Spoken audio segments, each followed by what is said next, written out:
morning, everyone. Happy Monday. I hope everyone had a great weekend. And if you didn't, it's probably something you should work on. All right. So today I am talking about the last topic that I've talked about the past couple of days, but never uploaded the video. Actually uploaded it, but I'm not releasing it. I'm going to delete it and use this one. Why is it rattling? So today, I am talking about, I just read the title of the other one because I forgot what it was. Different. If you want to be different, you have to be different. You have to be different than what you currently are, who you currently are, what you currently believe, about things around you, outside of you, and yourself. Being different or having a different experience requires difference. There is no way possible you can have, excuse me, hold on, I just drank a whole bunch of carbonated water. And it's my body's reminding me that I did.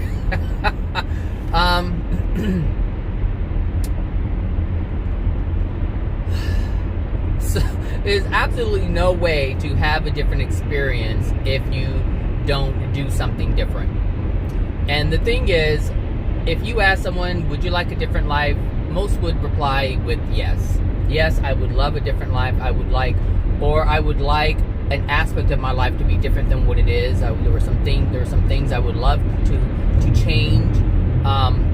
This is the general response from people. However, that can't happen if you don't change. Something has to change. And the thing is, everything that we are experiencing right now is based on our current condition, our current belief system, our current judgments, everything. Everything you are experiencing is based on everything you know right now. This is why your experience is happening.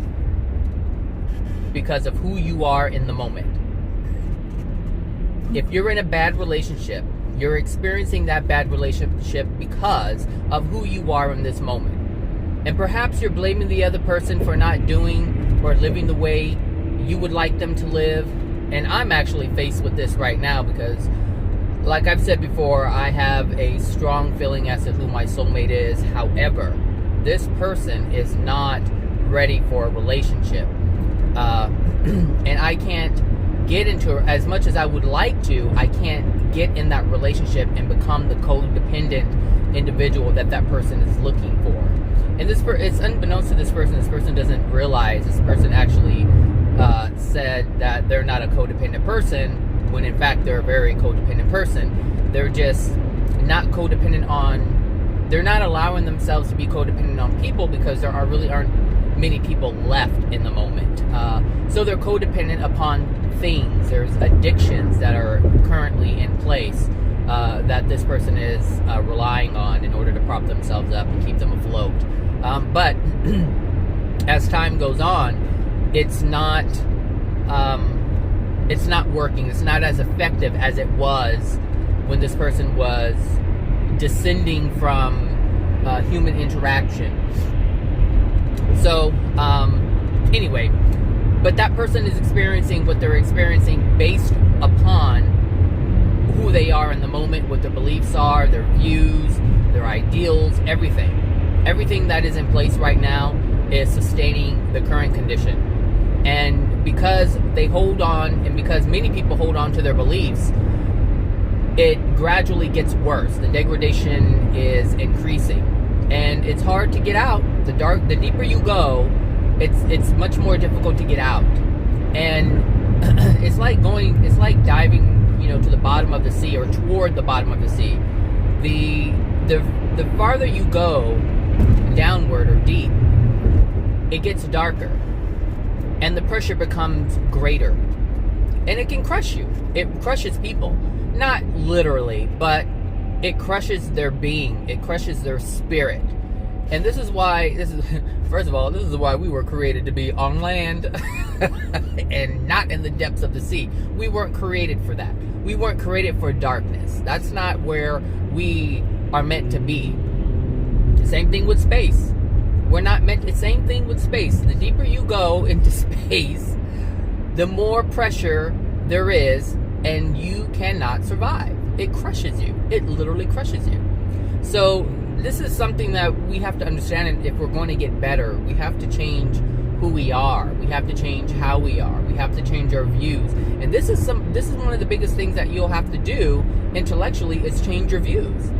Understand that what you currently believe right now is causing you to have the life that you have right now. Your view about everything, your family, God's laws, universal laws, God itself, all these different things, whatever your views of Jesus, whatever your views are, is currently holding you where you are in this moment. And this is why it's so important to understand, first of all, to get to know truth and then understand it. Because once you understand it, now you know why and why not to make certain decisions in your life. If you understand truth and you understand the universal laws and the Creator and how and why the Creator created the system that He created or she created, the reason why it's so important is because when we make a decision, we understand why it shouldn't be done or why it should be done. We just understand it. And so we make the best decision that is going to sustain well-being, that is going to bring about and sustain joy and happiness. Because once you do that, you don't have to look for things outside of yourself in order to make you feel better. Those things stop. And some of the things that you thought would make you feel better, you no longer desire, because you understand the nature of it. Meaning you understand the nature of why you were craving those things or desiring those things in the beginning. And I would say it's much more of a craving than it is a desire. We crave ice cream because it's going to make us feel better. We crave cars and big houses and fashion clothes or whatever. We crave it because we know it's going to make us feel better. We're not looking long term, we're looking short term. That's what we're doing. And I mean, and it's not for all people. Not all people use these things to sustain themselves long term. Some people can desire something, take it or leave it. You know, they wear it. It doesn't make who they are. It doesn't change who they are. It's just something outside of themselves. But it doesn't matter whether you have, millions of dollars or a mansion, Rolls Royce or whatever. It doesn't matter if you have those things. What really matters is how you feel inside. It really matters on the intent that you have, the love that you have. And when I say intent, it's like, okay, why are you desiring these things? If life has awarded you wealth, and it's there, and it just came to you because your soul condition is allowing for you to experience those things, then hey, go for it. It's not that you're using those things to make up for something else. It's that you truly deserve those things because your soul condition deserves that. It calls for it. I'm not a believer in being a hard worker. That's not something that I really ever subscribe to, is being a hard worker. I do believe in doing things efficiently. I do believe in doing a good job, doing the best that I can, and making sure that I'm always doing the best that I can in the things that I do engage in. But I don't believe in hard work. There are some people who believe in hard work and they believe they have to work hard to have something. I'm more of a believer of get your soul condition right and allow the universe to deliver it to you effortlessly. That's my desire in life, is to live life in a loving way and allow things to come to me effortlessly. And there are things that come to me effortlessly. I'm not saying that, well, I should just say this. I'm allowing my soul condition to dictate to me what I am allowed to have. My desires are big. My desires are very, very big. They're very, very grand. But I don't run myself into the ground in order to have it. I work on things and I allow it to come to me. Like I said, things come to me all the time in different ways. Things that are important to me come to me. This is why I shared not too long ago that I wanted to know what truth is. And it's come to me. And that makes me very content. It makes me very happy. It makes me very satisfied to have truth, to understand what that is. That's something that I've always wanted since I was a kid, and it's been coming to me the whole time. And this is why my focus hasn't been on material things or monetary things, because that was never really my focus. If I had desires for things, they're just desires for things, but I don't feel that I have to work hard in order to get it. I feel when the time is right, it will happen. And it may not even happen while on this planet, but it may happen. Well, I know for sure it will happen in the spirit world. That I'm certain of, because we're there for a long, long time, for thousands of years. We are there. We're only here on Earth for a short period of time, usually under 100 years. So thank you. That was see, you know what to do. And this is also something that you will have to change. If you're a person that feels you have to work hard, that is something that you may want to investigate, because you don't have to. But the thing is, if it's not coming to you, it's because your soul condition isn't allowing of it. It doesn't allow for that experience. And this is what I use my experiences for, to show me where I am. If something's not coming to me, that means I'm blocking it. Because we can have any and all things. We can have any and all things. But if we don't know what's blocking it, and we don't have it and we want it, we have to work hard for it. This is why I do not subscribe to being a hard worker at all. I don't consider myself lazy, but I don't believe that I have to run myself into the ground and sacrifice all kinds of things that I want to do in order that will truly make me happy in exchange for money or houses or cars or anything like that. I've been very fortunate. I haven't had to really struggle too much. I do get my warning signs. I do get my little, bops upside the head when I'm not really paying attention to something, reminders. But for the most part, I'm okay. I don't need for anything. And if there's something that I truly desire, some of the things come easily and some of them I don't have yet. And I have to be okay with that, because I'm okay with the lesson that's being presented to me. I'm okay with the message that is being given to me, sent to me and given to me, so that I can rectify whatever is within my soul that is unloving or degraded, to rectify that. So that's how I change my exterior. That's how I create a different physical reality, is changing the inner part. That's I live in my head all the time, because I'm trying to figure this stuff out. I have to intellect, because I'm so closed off emotionally. I have to understand it intellectually, so that I can allow myself to open up in certain areas. And I was having this conversation with this guy yesterday, and he got a master's in, what did he call it? Business. I think he called it business psychology, which is also known as organizational psychology, which is what I wanted to do when I was in my early 20s. Regular psychology, I enjoyed business, and I didn't understand why I liked business so much, but I believe part of it was the lack that I've experienced growing up, and business being the way to change the state of suffering or the lack that I experienced as a kid. So I think that's why I liked organizational psychology over regular psychology. I've never been a fan of one-on-one with psychology. I didn't see any true benefit from it, working in mental health. And I saw it to be very limited. And I saw it to be limited because I was interacting with psychologists. And I was like, but that doesn't make any sense. You know, it just, a lot of it didn't make any sense. And I didn't see them making any significant change in the lives of the people that they were seeing. But the organizational psychology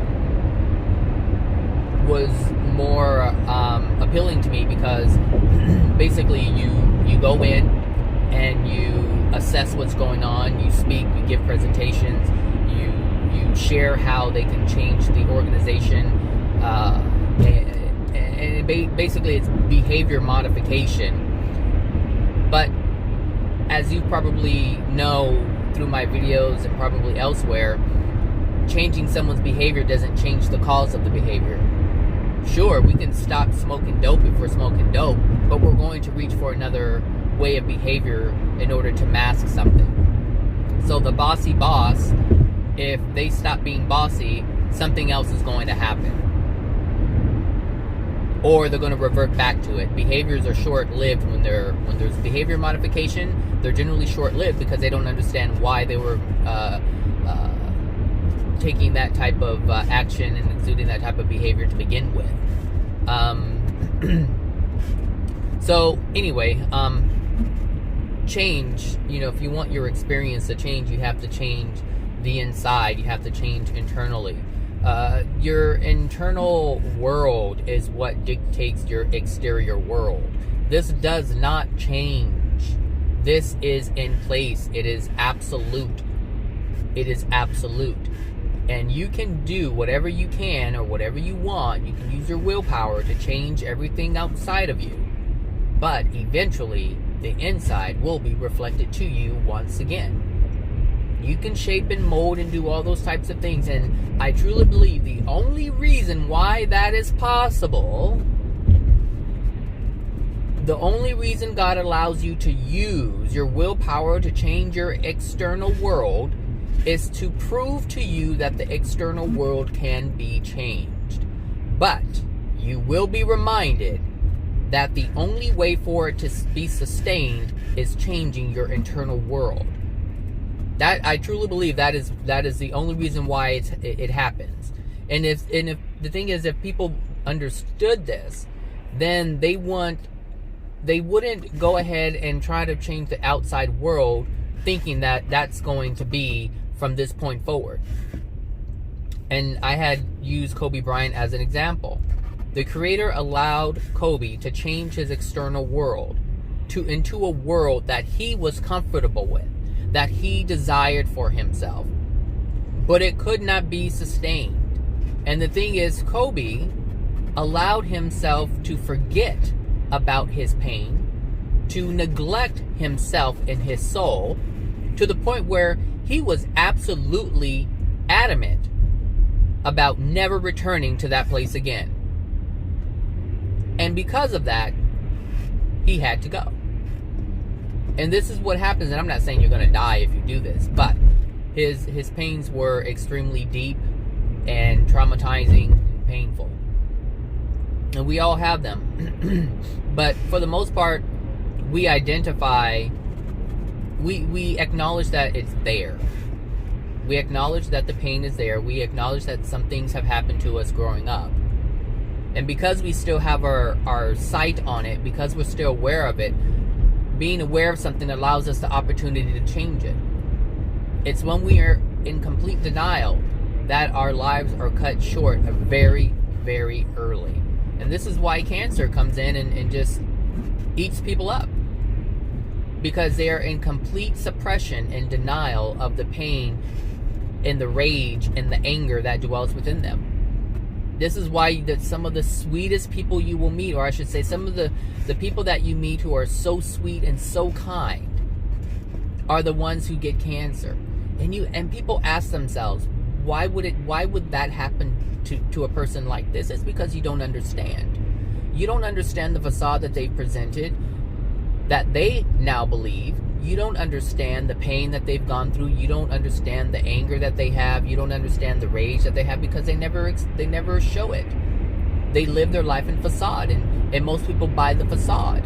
But I guarantee you, if you see a nice person, or someone who presents as nice, I should say, and they have cancer, that tells you they're lying. That tells you that there's something going on within them that they are ignoring. And ignoring so strongly, it has to manifest in their body. It's eating them up inside on a soul level. And they've ignored it. So now it has to present itself in the physical body so that they can see it. And if they still ignore it, it's done. It's done. It's a wrap. This is why it's so important to understand these things. Most people, I do this rideshare thing, and I just listen to people's conversations. And I'm like, I can write books for years and years and years. People just give me so much material. They're like, oh my gosh, everything is a mystery. And I get it.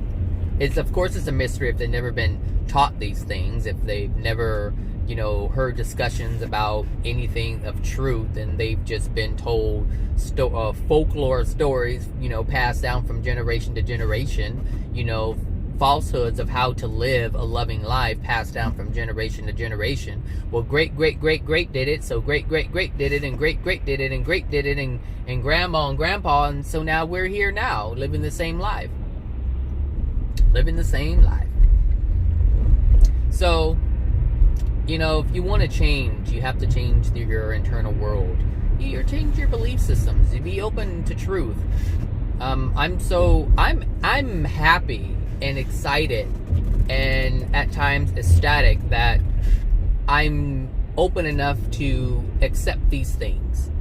And I don't know, lady, that's probably a bad idea to let you in, because the way you look, yeah, it's a bad idea.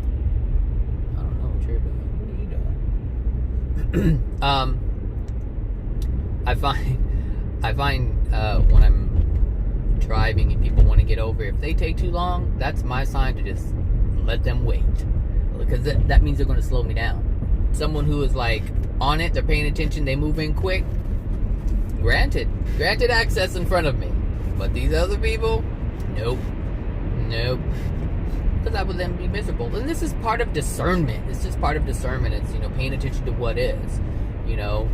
Is it, some people want to let the whole world in. When I'm driving and someone's letting the whole world in, I'm like, oh God. Really? Did you really have to let all these 15 cars in? There's a 9-minute slowdown on California 110 in 2 miles. Okay, well, we won't be taking that route. So anyway, what I was going to say is, I don't know. Well, I know. God made me this way, to be open and accepting. It's always been a part of me. I've tried to figure it out, and it's just who I am. It's just part of the personality and the character that the Creator has imbued within my soul, to be so open to see it so clearly, and not just believe something, but to understand it. That's why I believe what I believe, because I understand it. It's not just something, it's not like, you go to church and they say, oh, well, God loves you, and it's something that you just believe, but do you understand how and why God loves you? There are many religious people who go to church and they were taught that God loves you. Okay, but do they understand how God loves them? Do they know why God loves them? Do they know why love is present? Do they understand? That's the whole key. So you can live your life knowing something but never understanding it. Some people know that there's going to be, like, I think about my sister often, because of her religious beliefs. And it's like they know that there's life after this physical life. There's life, there's existence, I should say. And yet they're so closed off to the spirit world. And I'm thinking, well, how do you think the continued experience is going to happen? Well, now that I'm thinking of it, or thinking about it, they're going to be back in the physical. That's what they believe. They believe in spirit. You go somewhere else when you die, but they believe also you come. They don't. Now look, I already answered my own question. Just a little thought. I completely understand now. They just think they're gonna come back, but they don't know how. They don't know how that process takes place. And you can come back, but that paradise that they talk about in their watchtowers and awakes, their little magazines, that paradise that Adam and Eve were once in, when they were first placed upon the earth, that's the part they think is coming back. I dropped a cookie yesterday. I could not find that thing for the life of me. Anyway, I saw crumbs. That's why it reminded me of that. So, just... yeah, they don't understand the process. However, if they understood the process, their life would change completely. Their exterior world would change. Meaning their exterior experience would change. Granted, they probably wouldn't be in the religion anymore, but it would change.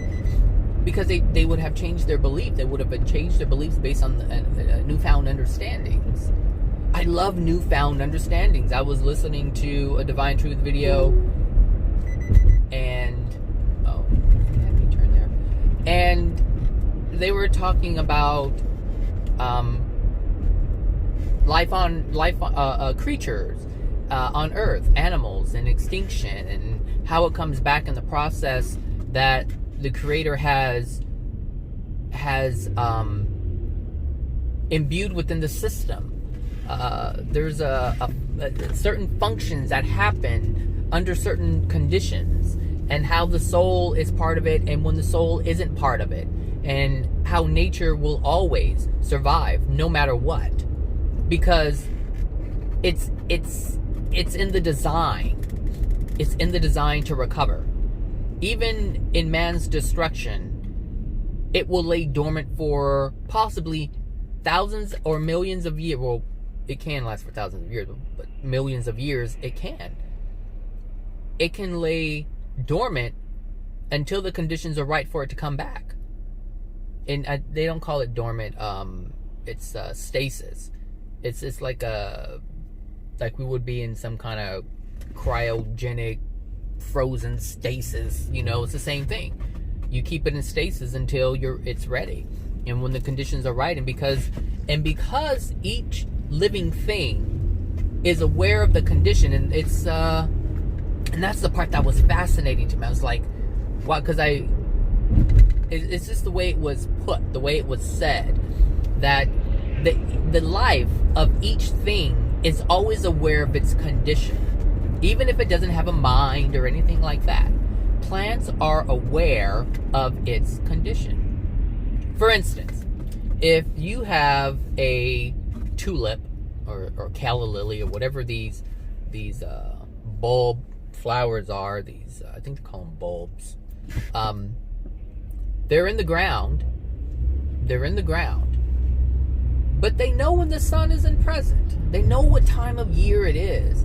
They're not outside looking, the sun out yet? Nope. They're not doing any of that. What is this?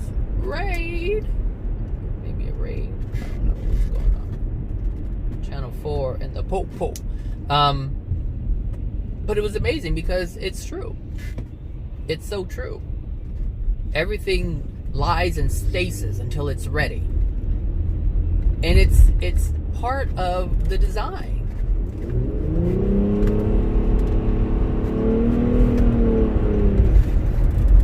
It's part of the design.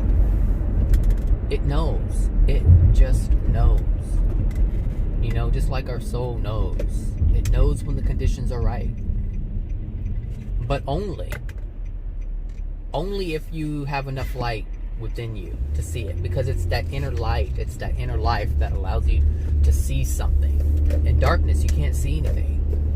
But there's some people who are in darkness who are heightened in their senses in some areas and not in others.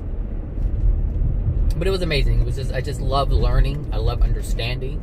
And when I have a better understanding, I make better decisions for myself. If there's something related to animals, then I have a newfound perspective. I have a newfound understanding in terms of animals. You know, when I got my dog was just a dog.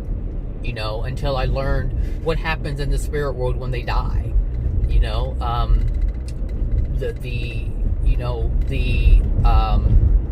how they take on your soul condition. Like, my dog is now different in my eyes. My perspective is different. You know, now I have an understanding as to, like, my friend had to put his dog down, and come on, lady. You know, he had to put his dog down, and the thing is, he didn't have his dog. A family member had his dog. He had it at one time, but he couldn't take care of it, so he left it with a family member. And the dog had a lot of medical complications. Now, the person that he left it with was an older person with basically those same medical complications, you know? And it's like, the dog took on the ailments of the one that was around it the most, the owner. And it's funny because it was like, is my dog. I'm like, in my mind, I'm like, no, it's no longer your dog. It's her dog. And it has taken on the emotional, it is now, I should say, reflecting to her emotional state. The dog had diabetes. She has diabetes. And so this is, you know, what's so fascinating, but not only fascinating, it just brings so much understanding. So now when I see something going on with my dog, I'm like, that means something's going on with me. That's what I have to look at. And it's like, okay, these things are helping me, because it's helping me to change my inner being so that my exterior changes. If my dog is not happy and healthy, that means I'm not happy and healthy. This is what truth awards you. Otherwise, it's just a dog who's sick, right? That's how people look at, oh, my dog's sick. Oh, you know, she's suffering. But never understanding that there's something churning in their being, or your being, or my being. Something's always churning.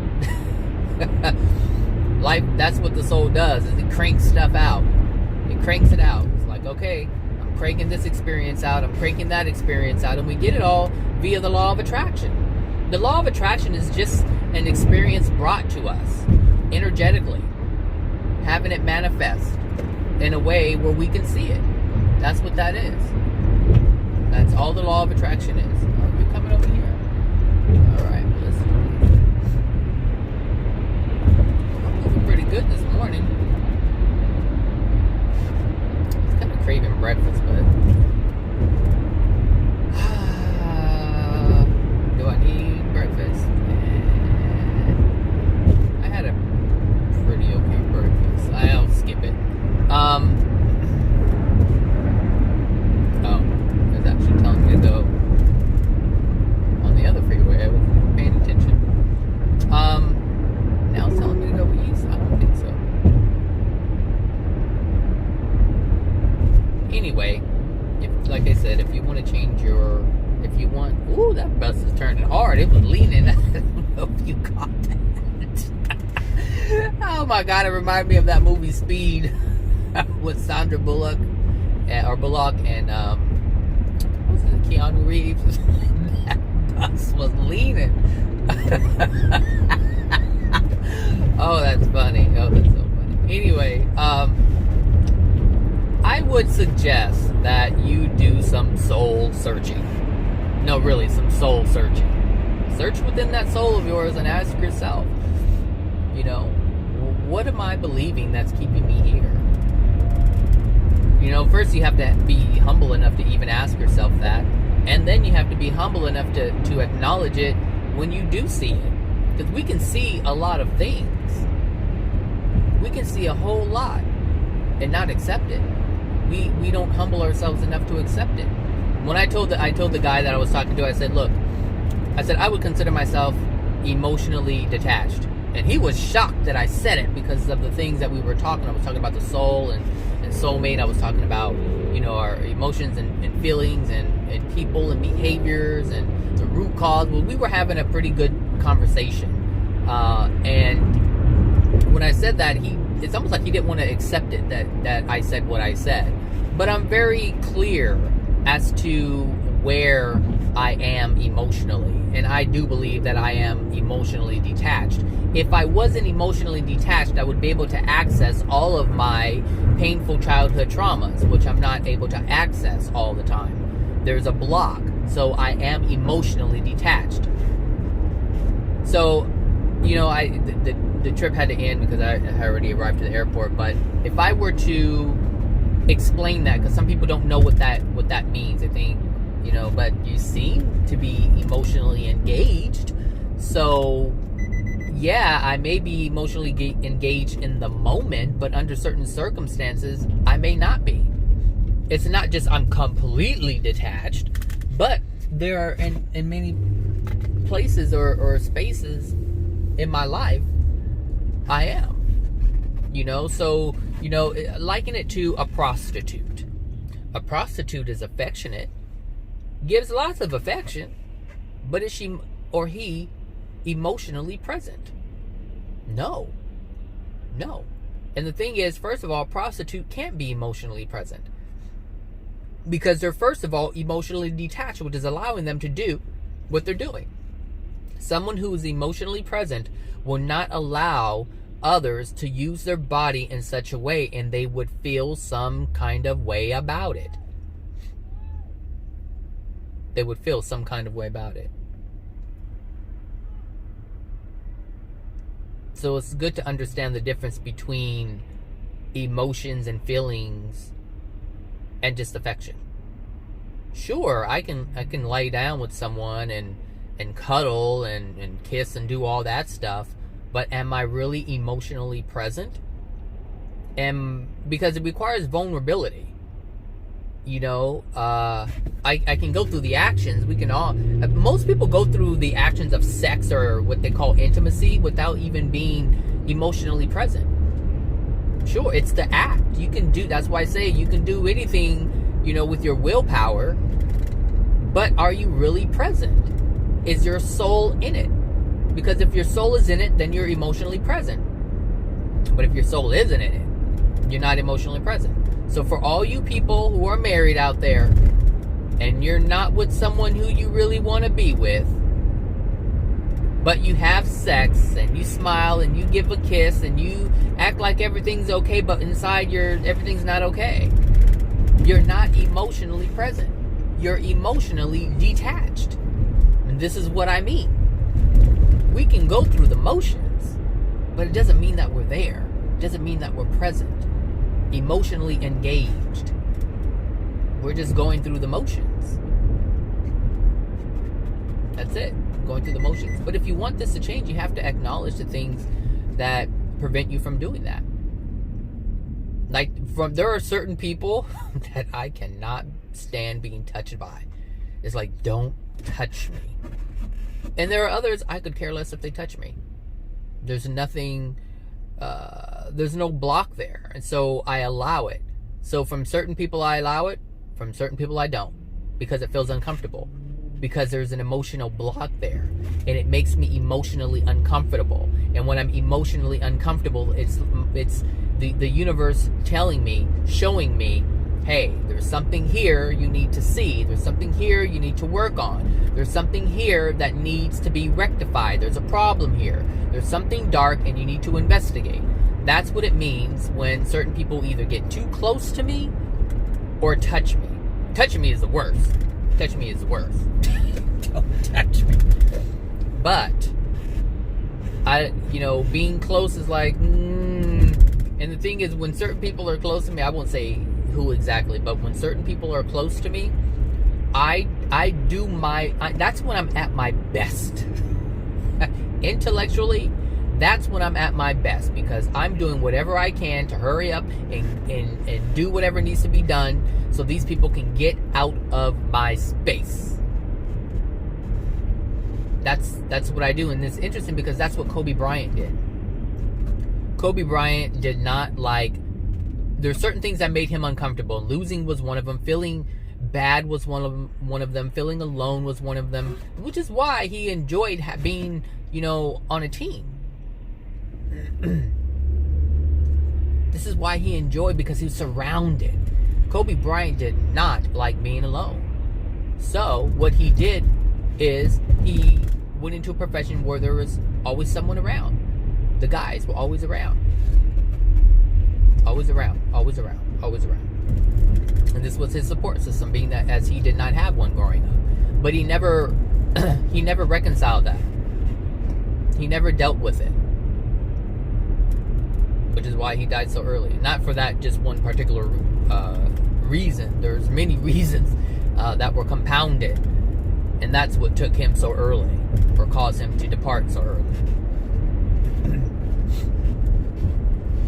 So, if you want to change your exterior, if you want that to be different, you have to be different. You have to change your view towards people, the animosity that you have, the jealousy, the envy, all of these things. That's the topic I wanted to talk about next. I want to talk about oh my God, don't go. I won't say this video. So anyway, that's it for me. Just be different. Sometimes it requires you being away from the ones that you're around now, because understand that, like I said, your life that you have, your belief, the people in your life, everything is happening because of those people right now. Some of them are good, some of them aren't so good. Meaning some of them will yield or yielding positivity.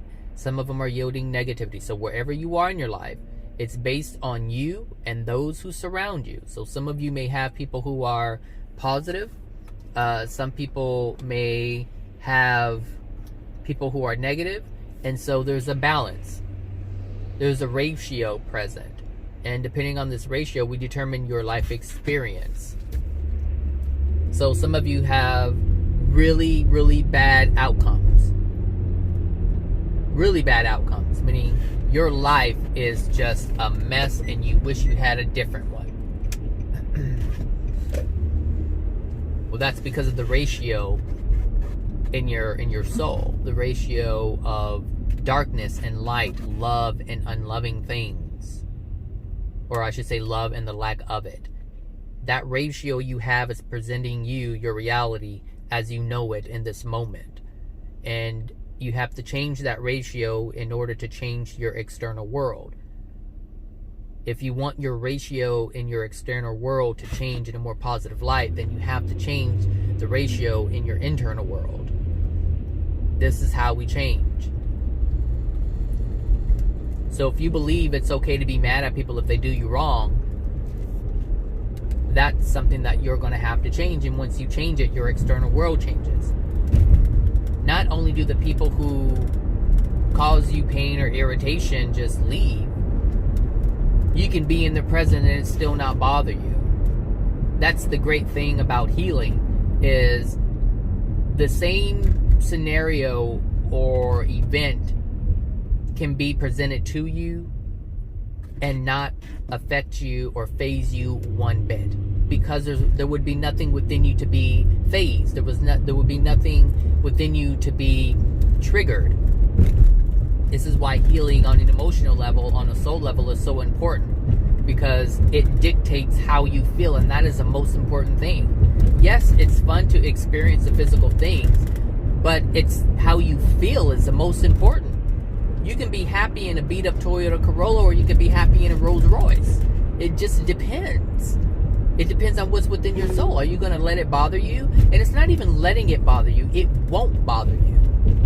It won't affect you whatsoever if you get rid of it, because there's nothing to be affected. There's nothing to be affected. That's the beautiful thing about it. Once you let go, you let go. Sometimes it's temporary because we don't understand it. Of course, we can say, I'm not going to let it bother me, and it doesn't bother you. Of course, we can do that. But if you do it on a soul level, on an emotional level, it won't ever bother you again. Whether it's in your face or not in your face, you won't think about it. You won't even think about it to call it to you to conjure up those feelings. All right, everybody, that's it for me. So you have a wonderful Monday, and hope you have a wonderful week. And I will talk to you guys later. All right, bye now.